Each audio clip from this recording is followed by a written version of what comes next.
Betting apps promotion కేసులో పోలీసుల విచారణకు వైసీపీ అధికార ప్రతినిధి యాంకర్ శ్యామల హాజరయ్యారు. హైకోర్టు ఆదేశాల మేరకు పంజగుట్ట పోలీస్ స్టేషన్లో విచారణకు హాజరైన శ్యామలను సుమారు 4 గంటల పాటు పోలీసులు ప్రశ్నించారు. బెట్టింగ్ యాప్స్ ప్రమోషన్ కేసులో విచారణకు సహకరిస్తున్నట్లు యాంకర్ శ్యామల తెలిపారు. ఈ కేసు కోర్టు పరిధిలో ఉన్నందున అన్ని విషయాలు చెప్పలేమని అన్నారు. చట్టాలపైన న్యాయ వ్యవస్థపైన తనకు నమ్మకం ఉందన్నారు. ఇన్వెస్టిగేషన్ జరుగుతోంది, మీ అందరికీ తెలుసు.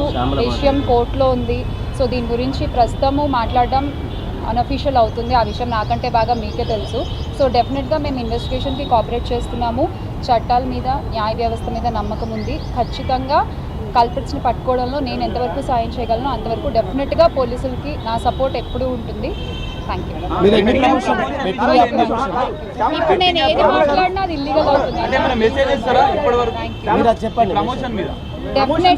డెఫినెట్గా ఇది తప్పు. అండ్ ఆ కుటుంబాలకు ఎవరైతే నష్టపోయారో వాళ్ళకు కూడా ఖచ్చితంగా ఆ లోటు ఎవరు తీర్చలేనిది. ఇంకా ముందు ఇలాంటివి ఏమీ జరగకుండా తీసుకోవాల్సిన బాధ్యత మన అందరిపై ఉంది. ఇది ఒక రెస్పాన్సిబుల్ సిటిజన్గా చెప్తున్నాను.